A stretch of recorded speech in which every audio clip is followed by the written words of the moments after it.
नमस्कार, मैं हूं प्रदीप गुरौर। आप देख रहे हैं बीफो न्यूज़। दोस्तों, जैसा कि आप सभी को पता है, हरियाणा प्रदेश के अंदर पंचायती चुनाव की जो प्रक्रिया है, जो तैयारियां हैं, चरम सीमा पर पहुंच चुकी है। ऐसे में हर उम्मीदवार अपनी जीत हासिल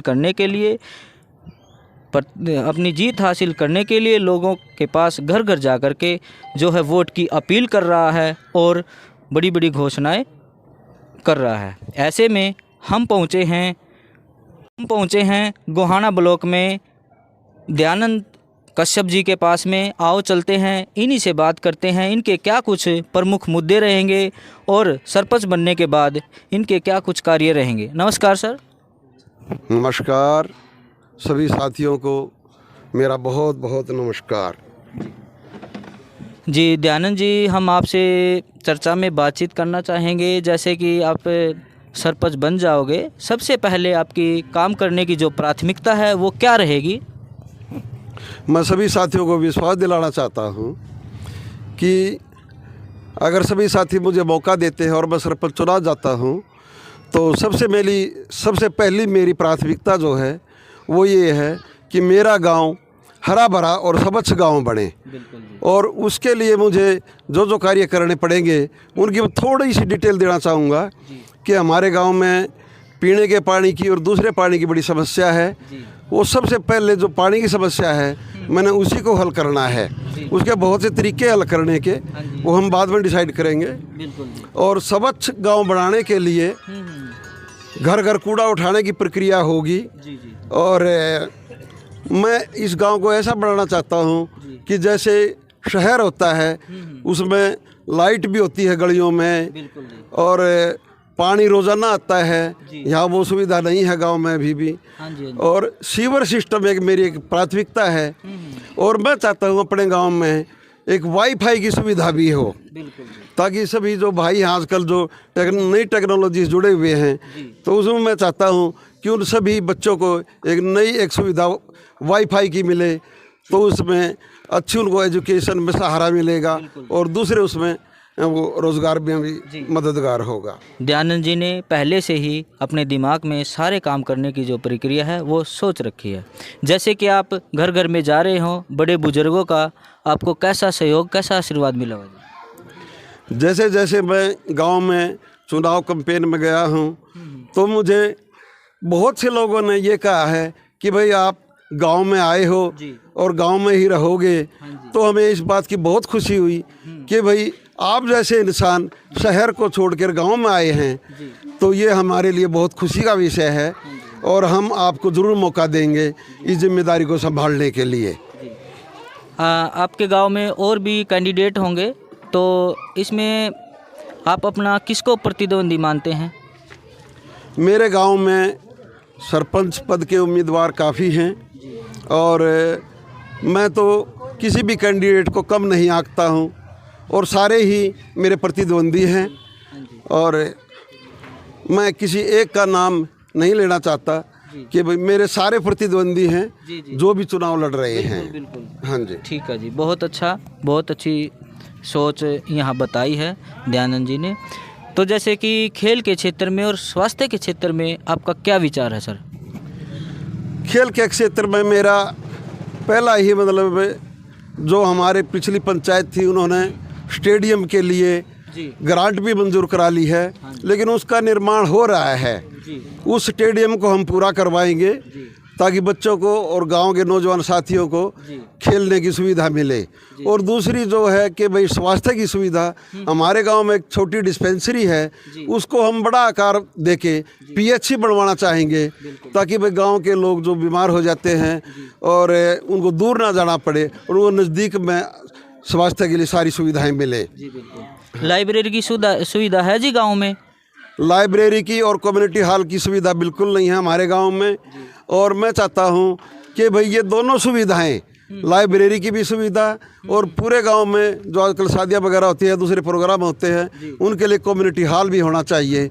वो भी मेरी एक प्राथमिकता है। बिल्कुल जी श्रीमान जी, जैसे सर्दियों में गांव में अक्सर चोरियां हो जाती हैं।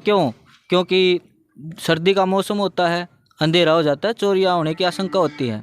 ऐसे में आपने क्या कुछ प्लानिंग सोच रखी है सर? सर्दियों में जो चोरियां हो जाती हैं तो उसके लिए सबसे पहली बात यही है कि हमारा पूरा गांव जी लाइट से जगमग होना चाहिए ताकि हर गली में रोशनी हो। और समस्या क्या है कि भाई गांव में लाइट की बड़ी समस्या है, लोग देखते रहते हैं भाई उस टाइम लाइट आएगी तभी हमें भाई चक्की चलाएंगे या भाई अपने पशुओं का चारा काटेंगे, वो सारी समस्याएं हैं।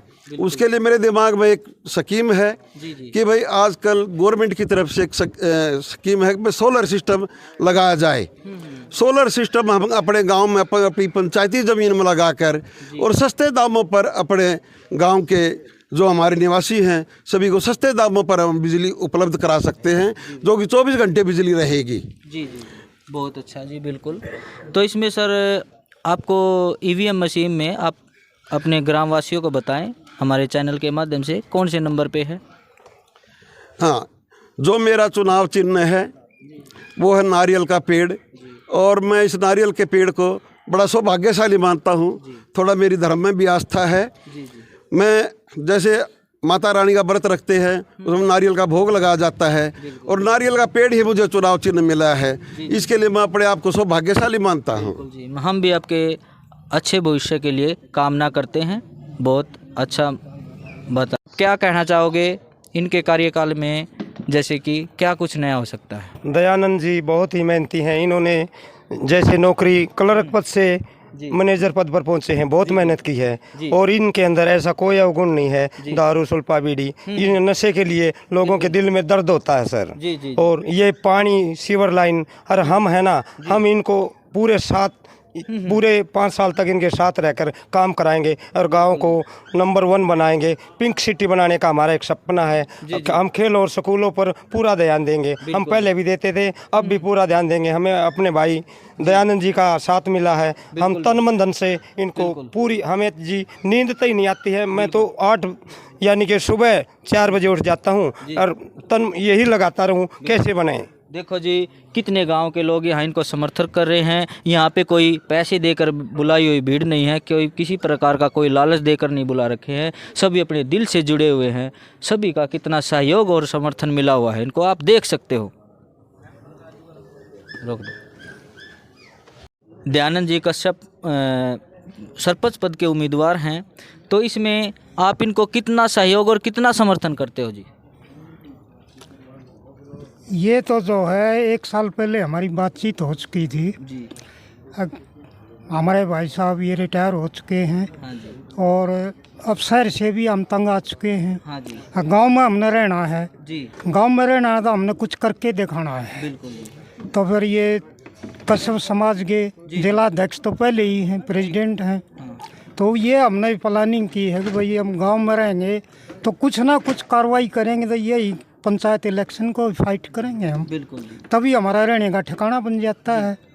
तो बड़ौदा में अपनी कितनी वोट होंगी सर, थोड़ा आइडिया दोगे? हमारी जो है ना 1000 से ऊपर है, 1050 ऐसे ही। अपनी बिरादरी की, अपनी बिरादरी कश्यप समाज की। अच्छा अच्छा, ठीक है। 1100 मतलब नियर अबाउट। जी जी जी, ठीक है। तो मैं थोड़ा सा युवा साथियों से पूछना चाहूँगा। हाँ, थोड़ा लाइट उधर कर देना जी। युवा साथियों से थोड़ा सा पूछना चाहेंगे। यहाँ सभी ग्रामवासियों का दयानंद जी को सहयोग और समर्थन मिला हुआ है, जैसा कि आप सभी देख रहे हो। यहाँ सभी इनकी वोट के लिए अपील कर रहे हैं। सारे ग्रामवासी इनकी वोट के लिए अपील कर रहे हैं। सभी का ये कहना है कि सिर्फ बटन दबाएंगे तो नारियल के पेड़ के सामने वाला बटन दबाएंगे। तो युवा साथियों से बात करेंगे। आप दयानंद कश्यप जी को ही वोट क्यों करना चाहेंगे सर? हाँ जी, ऐसी क्या खासियत है इनमें कि आप इन्हीं को वोट करना चाहोगे? खासियत ये है जी, एक तो एजुकेटेड हैं। जी बिल्कुल, मेन बात तो ये हाँ जी हाँ जी, लोगों की समस्याएं जल्दी समझते लोगों हैं। की समस्याओं को समझेंगे। पहले से ही बैंक मैनेजर भी रह चुके हैं। बिल्कुल जी। और पता ही आपको मैनेजमेंट का जी, जो जी, सिस्टम जी। होता है, सरपंच भी आज एक मैनेजर ही हो जाता है गांव का। ठीक है, बिल्कुल। अगर देखा जाए तो। हाँ जी हाँ। तो सहनशील और ईमानदार छवि के हैं, शिक्षित। तो इसलिए हम इनको पूरे वोटों से जिता के लेके आएंगे। बिल्कुल जी, बहुत और अच्छा गांव लगे में आप लोगों से मिल करके। पूरा जोर है जी, हम भी इनके अच्छे भविष्य की कामना करते हैं और हम उम्मीद करते हैं कि आने वाली 12 तारीख को बड़ौता गांव के सभी ग्राम निवासी इन्हीं को वोट करेंगे। फिर मिलते हैं नई अपडेट के साथ, जब तक दे मुझे इजाज़त। जय हिंद, जय भारत।